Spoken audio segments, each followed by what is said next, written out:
Hey everyone, out here doing a little gardening today. You can probably tell that this garden has now been bedded up, as in these beds where I'm actually going to plant my seeds and my plants have been created. These are the tractor tire marks, so I don't want to plant anything in those if I'm going to continue using the tractor to help do things. And in these rows, which I have 15 and a half in this space this year. So inside these rows, I don't know, let's see if I can find some for you to see. My dad made these with the tractor, and unfortunately I wasn't out here the other day when he did it. I apologize for the wind noise. It's very windy today. Oh, so you can see some here that didn't get covered up. You can see some fertilizer. That's some pelletized lime, as well as some regular 10-10-10 fertilizer. So I'll tell you a little bit about both of those in case you don't know. So we did our soil sample here last year, as some of you will remember. I still haven't gone over the results with you guys, but one of the big things that it mentioned was that we needed to increase our pH. So our pH was too low, we're too acidic, probably because of all the pines in the area. And also being very high rock and sand content here. But anyways, so one of the things we needed to do to make things grow better was to add lime. The recommendation was 30 pounds per 1,000 square feet of growing space. So I bought, I think, 50 pounds of lime. We used probably 40 of it for this garden. And I'll have to measure these rows off and see how many square feet that ended up being. But that's what we went with this year. And the 10-10-10 is just at a general rate. It's probably, I don't know, ½ pound per square foot, but I'll double check on that and let you know. And the 10-10-10 fertilizer, actually, we used 5-10-10, not your typical 10-10-10. And that's because we noticed kind of some issues of maybe having too much nitrogen in our soil. So we were getting too much plant and not enough fruit. And those numbers, if you're not familiar with them, are your NPK ratio. So your ratio of nitrogen to potassium to phosphorus to potassium within your soil. Within your fertilizer. Sorry, I can't speak today. And those are your main macronutrients for your plants. And then along with that, you need other things sometimes, such as calcium and sulfur and boron. And we'll get into those as we get a little bit further and get into specific plants. But a 5-10-10 or a 10-10-10 is a good general fertilizer to get kind of everything covered and get everything back up from being depleted last year. That is not an organic source. What we used, at least this first bit, is not organic. But we do not have organic status. We are not currently seeking organic status. We do try to be really, really careful and not spray anything on top of any of these plants. We don't spray any of the fruits, the vegetables. We try to be really, really careful about that. And so for the time being, allowing some commercial fertilizer into the soil is just how we're operating. Eventually, have enough animals and things, it'd be lovely to be able to use our own sources of fertilizer, but it's not financially feasible at this moment. So that's what we use. That's what we're going with. And it's something that in this area, most farmers are using. It's kind of across the board, especially if you're doing anything commercial. It's just everybody's using that. Doesn't make it okay, just means that's what people are using, that's what's available, that's what's unfortunately cheapest. So anyways, that's my soapbox on that. I'll get off of that topic. But what I wanted to show you, and let's see if I can find it again. Oh, I see it. Is one of the most important things you can do when you're starting out in your garden is taking a soil temperature. And it's recommended that you do that every day in the middle of the day for 3 to 5 days to have a good estimate of how warm your soil has gotten. So this is my soil thermometer, and it's actually a compost thermometer. And let me get you the right direction. So it's super long. 4 inches of it is down in my bed. I made sure I put it in the bed where I'm actually going to be planting. And you can see my temperature is right at 50 degrees. Maybe 51, maybe 52. So, what that tells me is that I can plant cool crops. So I can plant things like radishes, carrots, lettuces, onions, leeks, all those sorts of things. I cannot put anything like green beans or squash or corn or any of those, tomatoes, nothing like that out here yet. But it's good to know we're at 52 degrees. I'll have to look back in my records and see if I took a temperature this early last year. We're having a really early spring so far this year, and we will see what happens with that. So I'm trying to be really careful, trying to be cautious, trying to not put things out here too early, but it's hard to do because if you wait too late, then you get too dry and too hot. So you really have to hit that window just right. But something else I wanted to show you is, I don't know if you can tell, so these are maple trees. And can you see they've bloomed? They're on the end of their blooming, and they're now putting out their little seed pods, or helicopters, as lots of people in this area like to call them. So, and you'll see there's actually a little nest way up there in the tree if you can see it. We'll have to watch and see what kind of bird comes to that. But if you're someone who plants by the signs, I would say in this area we're past maple bloom. So we'll see what corresponds to that, and I'll put it on the screen when I look it up and remember what it is. But something you need to plant when the maple blooms. So we'll see what that is. If you remember from last week, if you were around, we only had one daffodil bloom, and that one is now shriveling up. But you'll see it's been replaced by lots of friends.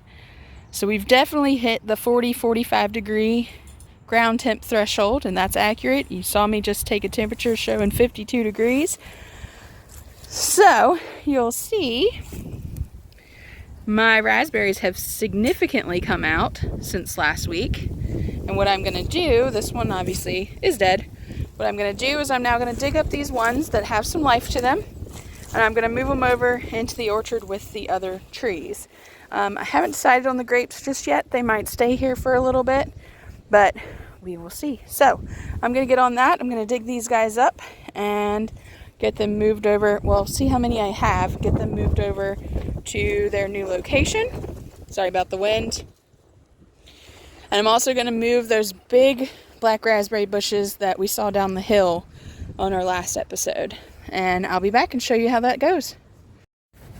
Hey guys, so I'm at the point where I'm trying to get everything together to fertilize my raspberries. I'll show you. I dug holes for all of them. These are all the ones I dug up from down at the edge of the woods. And you can see I dug some nice holes for them to get them ready. I think it's going to be about 7 of those. And you'll see that pretty sandy dirt there. And then all of a sudden, we switched to red clay. And that's because this is where the septic field is, at the back of the house. So a lot of times when they put in septic fields, they use a lot of clay to help contain the moisture and make everything drain properly, and that's how they make it work. So this must be the edge, one of the edges of where the septic field is. And I knew it was back here, but I don't know exactly where. But that's a good indicator. But anyways, back over to what I was trying to do. So I need to fertilize these raspberry bushes, and what I've read says that I need 4 pounds of fertilizer, which I have right there in that bag. I need 4 pounds per 100 foot of raspberries. So I have about 20 feet. So I need about 1/5 of that. I'm going with 1/4 of that, so 1 pound of fertilizer. Now, I'm out here, I don't have a scale, I don't have any way to measure that, so I've made a little rudimentary scale here. So this is just a metal bucket that I have here. This is a wooden stake, actually probably an old tobacco stick when this farm used to grow tobacco. And then on either end of it, on one end, I have a bottle of water, a full bottle of water, and it has water in it. And I know that that bottle of water weighs about 1 pound. So, since I know that bottle of water weighs about 1 pound, I can create a balancing beam here and ensure that this bag of fertilizer is close to 1 pound. Right? So, that's what I've done here. This little bag has my fertilizer in it. It's not touching the ground. The wind's going to move it now. It's not touching the ground. I have it attached to the board, and I have the bottle of water attached with actually a survey flag, a little metal survey flag. But you'll see they are very closely balanced. So I'm going to call that 1 pound, and I'm going to get these raspberries fertilized. I'll see if I can show you how I like to plant these fig trees. So they're basically bare root, you might as well say. Just look like a stick. But you can tell that they are alive. Let me see if I can show you. Well, I'll show you one of the other trees in just a second. But here's what I like to do. You don't have to dig a real big hole because you don't have a lot of root ball there. And have my fertilizer. Gonna dump some in. A little bit more. Alright.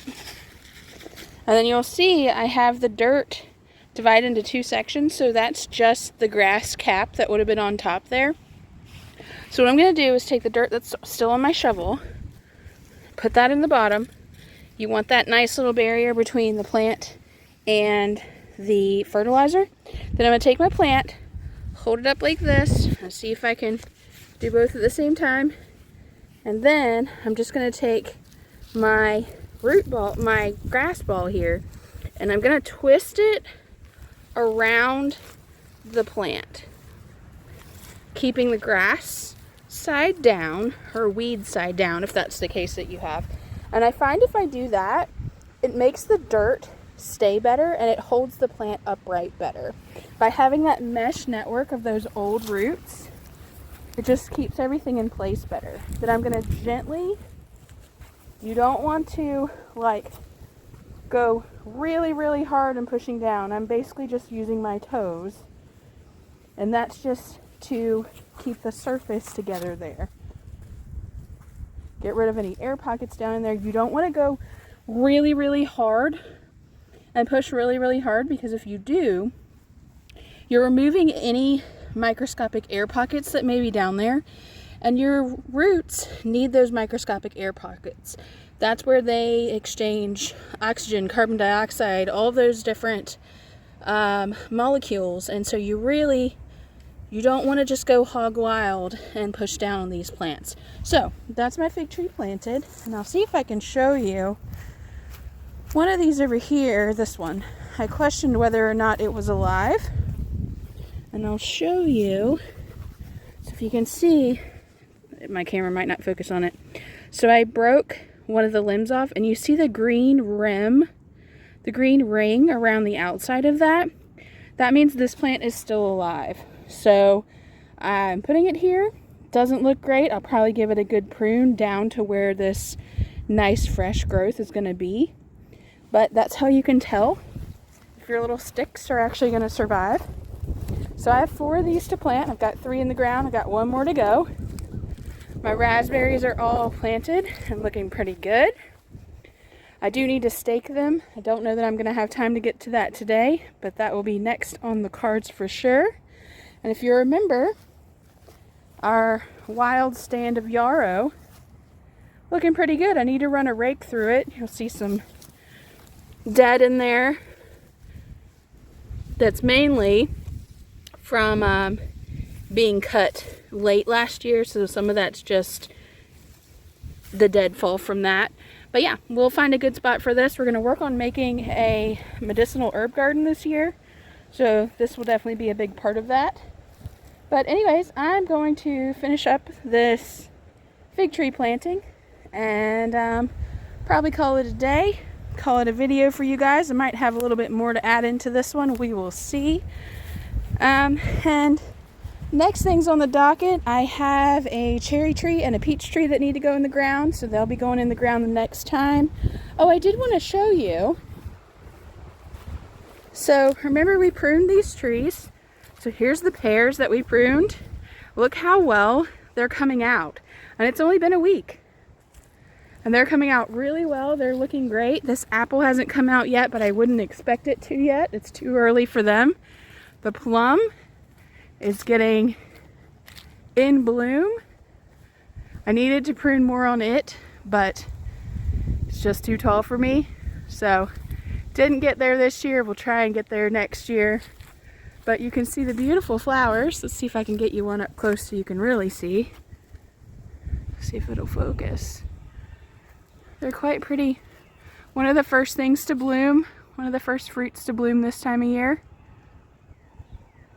You'll also see peaches in bloom right now, some cherries, blueberries coming out. They've got buds on them. Hopefully all of this will survive. We had a 26-degree night last night, and we have 2 or 3, maybe 4 below freezing nights coming up this next week, and we'll see what happens. Like I said, these apple trees, this one's just starting to come out. You see those little, it's trying to focus on everything else. See, it's just starting to make a bud there. So hopefully, because I pruned it so late, hopefully I stunned it and it'll say, oh, wait a minute, let me repair some stuff first, and then I'll get to coming out. And hopefully I slowed it down enough that it won't try to bloom before we get these really cold nights. But we will see. But anyways, thanks for coming along. Like I said, I might have a little more to add to this video, might not. I'm trying the month of March to post on Saturdays and Wednesdays. Trying to get back to twice a week, get back in the swing of things. It'll be a little bit of everything, but I will try to make sure that one of those every week is a garden video. Can't guarantee what day it's going to be. I'm going to try to always have that on Saturdays. And then Wednesday is going to be a free-for-all. We'll have some more hikes coming up. There's always cooking. Trying to get some more baking done. I haven't been in the baking mood in a while, but try and get back into that and see what kind of creativity we can do in the kitchen. There'll be some more DIY projects coming your way. Getting ready to paint and renovate a bathroom. Getting ready to paint and renovate a kitchen. A deck. We've got some landscaping projects at my house I need to take care of. So lots of things coming your way if you'd like to see them. And you can comment below and let me know if any of those sound interesting to you. And if there's other topics that are similar to these that we haven't covered, but you think maybe we'll have some knowledge on them, or maybe we can find some knowledge on them and share with you guys. Love to hear it. Love to interact with you. But anyways, thanks for coming along. Really appreciate it. Love making this little community that we have going on here. And I hope you're enjoying the beginnings of spring wherever you are.